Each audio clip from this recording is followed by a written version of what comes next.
Vous écoutez Europe 1, il est 8h17. L'interview politique d'Europe 1, Jean-Pierre Elkabbach, vous recevez le vice-président de l'UMP, ancien ministre de l'Intérieur, Brice Hortefeux. Messieurs, c'est à vous. Brice Hortefeux, bonjour. Bonjour. Les autorités françaises n'assisteront pas aux cérémonies des Jeux Olympiques de Sotchi. Laurent Fabius l'a révélé hier sur Europe 1. Êtes-vous favorable, vous aussi, au boycott de Sotchi ? Non, je pense que c'est une mauvaise décision. C'est une mauvaise décision parce que quand les athlètes français se rendent ainsi à une compétition, c'est l'honneur de la France que de les accompagner et de les soutenir. Cela n'empêche en rien de défendre nos valeurs et je pense même d'ailleurs qu'il est indispensable, dans l'intérêt de la France et des Français, de renouer profondément le dialogue avec la Russie et ses autorités. Vous voulez dire qu'il faut y aller ? Oui. L'Allemagne a un nouveau gouvernement de coalition, CDU avec les socialistes SPD. Quel vœu vous adressez à Angela Merkel, qui est pour 4 ans chancelière de Berlin et qui va venir à Paris dans 2 jours ? L'Allemagne et la chancelière ont une responsabilité bien précise, bien particulière, c'est de faire aimer l'Europe. Aujourd'hui, l'Europe est décriée par les peuples du Sud qui considèrent qu'on leur impose l'austérité et elle est décriée aussi par les peuples du Nord qui considèrent qu'on leur impose la solidarité. Donc la responsabilité de la première puissance européenne, c'est de faire aimer l'Europe. Alors qu'est-ce que vous dites à Angela ? Je dis une chose simple, c'est que la France aujourd'hui décroche et il faudrait qu'elle se rapproche. Ouais. Elle décroche, la réalité malheureusement est simple. Et il y a 2 fois plus, le taux de chômage est 2 fois supérieur en France qu'il n'est en Allemagne. Le taux de chômage des jeunes est 3 fois supérieur qu'il n'est en Allemagne. La croissance sera en Allemagne de 1,6% alors qu'elle sera un taux chez nous. Attendez, la dépense publique est près de 10 points supérieure en France qu'elle ne l'est en Allemagne. La fiscalité elle-même, les impôts, les cotisations, les taxes, et c'est près de 6 points supérieurs. Donc c'est une réalité qui est simple et que nous ne pouvons pas nier, c'est que l'Allemagne n'est pas un modèle, mais elle est un exemple. Un bon exemple. Un bon exemple. Vos vœux à François Hollande et à Jean-Marc Ayrault pour la relation franco-allemande ? Eh bien, précisément, il faut que la France, au lieu de décrocher, se rapproche. Thomas Soto rappelait que vous êtes, Brice Hortefeux, président des Amis de Nicolas Sarkozy. Est-ce que 2014, comme on le dit, on l'entend dans les journaux télévisés, les commentaires, 2014 sera l'année du retour politique de Nicolas Sarkozy ? Écoutez, d'abord, Nicolas Sarkozy n'est pas prisonnier d'un calendrier, quel qu'il soit. Et c'est un homme libre. La réalité, elle est simple. C'est que d'abord, il a dit en 2012 qu'il n'entendait pas intervenir dans la vie politique française quotidienne nationale. Et il ne le fait pas. Il n'intervient pas dans la vie politique quotidienne nationale. Il pourrait ne pas avoir envie de revenir ? Attendez. Deuxièmement, vous avez observé qu'il ne donne pas d'interview, qu'il n'y a pas d'expression publique, qu'il ne tient pas de réunion publique, et bref, qu'il n'est pas candidat d'ailleurs à des élections. Il y a 2 années d'élections, il n'est pas candidat à ces élections. Donc la réalité, c'est celle-là. Pour autant, il écoute, entend, observe, partage les préoccupations des Français face à l'avalanche d'échecs que nous vivons, échecs sécuritaires, échecs sociaux, échecs économiques. Tout le monde sait ou dit qu'il se prépare et qu'il accélère. Est-ce que c'est vrai ou pas ? Par exemple, essayez de donner tort à Nicolas Canteloup.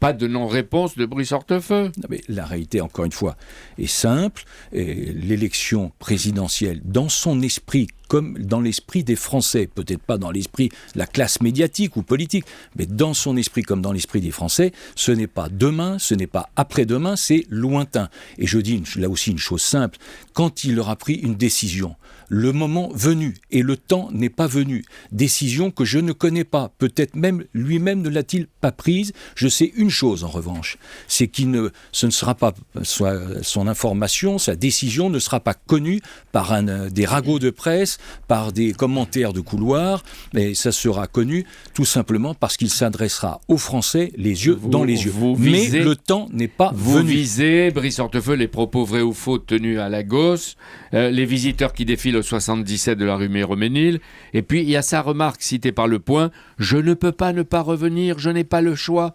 C'est une fatalité. D'ailleurs, le mot fatalité, il faut faire attention. Je pense qu'aujourd'hui, chez Nicolas Sarkozy, la question n'est pas l'envie ou l'ambition, bien sûr, c'est la notion de devoir. Donc, si l'événement se produisait, ce ne serait pas en 2014 ?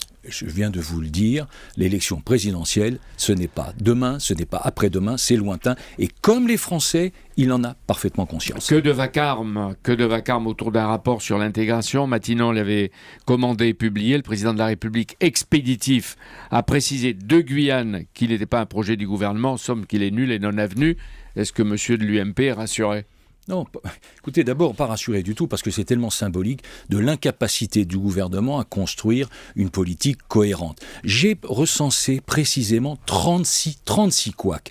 Les 2 derniers sont beaucoup plus graves, parce que ce sont des différends entre le président de la République et le Premier ministre. Le président de la République tacle le Premier ministre sur la réforme fiscale, on a compris qu'il n'y en aurait pas. Le président de la République tacle le Premier ministre sur la réforme fiscale, on a compris qu'il n'y en aurait pas. Le président de la République tacle le Premier ministre sur un rapport dont on a compris que finalement plus personne n'en revendiquait la paternité, alors que le fait précisément qu'il soit sur le site de l'hôtel Matignon, et c'est là une reconnaissance claire de paternité. Mais est-ce que ça veut dire que pour l'UMP, on ne pourrait plus aujourd'hui réfléchir ou débattre autour de concepts qui soient vivants ou usés comme l'intégration ? Écoutez, l'intégration, il faut peut-être la redéfinir aujourd'hui. Ce rapport commandé par le gouvernement, qui n'est pas là par hasard, et il a été commandé exprès. Et d'ailleurs, ça reflète une partie de la pensée des responsables socialistes. Eh bien, ce rapport aboutit à la chose suivante, et surtout à une grande divergence avec ce que nous proposons.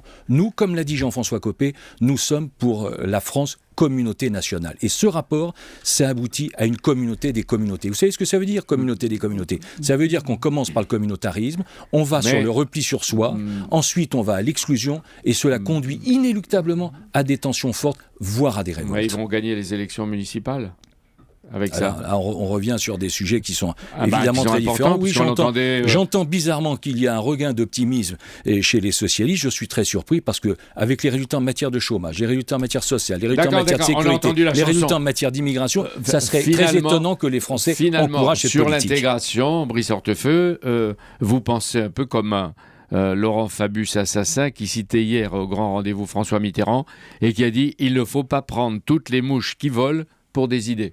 Bien, une fois n'est pas coutume, mais je partage totalement cet avis.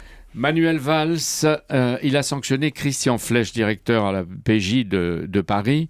Il lui reproche une faute déontologique, ça vous concerne, parce que Christian Flech, vous avez téléphoné pour vous prévenir d'une audition ou de votre audition par des juges plutôt que par des policiers. Vous n'avez rien dit jusque-là. Est-ce que votre silence confirme la faute de Christian Flech ? Si je me suis exprimé, Christian Flech est un grand policier qui n'a commis aucune infraction. Personne d'ailleurs ne le conteste. On parle d'erreur déontologique. J'aimerais savoir quelle est laquelle. Non, pas du tout. Ce n'était pas une faute. C'est une coutume banale, j'allais dire classique, dans laquelle le responsable de la police judiciaire m'appelait pour me dire que je serais appelé à témoigner, ce que je vais faire avec beaucoup de plaisir. Mais au-delà de la situation de Christian Flech, qui n'a toujours pas d'ailleurs d'affectation, c'est toute la question de la valse des directeurs au Quai d'Orsay, de la valse des recteurs au ministère de l'Éducation nationale et d'une situation inouïe puisqu'il n'y a jamais eu autant de préfets sans affectation depuis 1945. Je m'interroge sur cet état partial qui se construit. Mais vous en avez fait autant avec des rotations et des mutations quand vous étiez au pouvoir. Pas du tout. Je vous dis, je m'interroge sur l'évolution d'un état partial. Qu'est-ce que vous avez pris au petit déjeuner ce matin pour être dans cet état ? Bon, pardon, merci d'être venu. Merci Brice Hortefeux d'être venu répondre à Jean-Pierre Elkabbach ce matin sur Europe 1.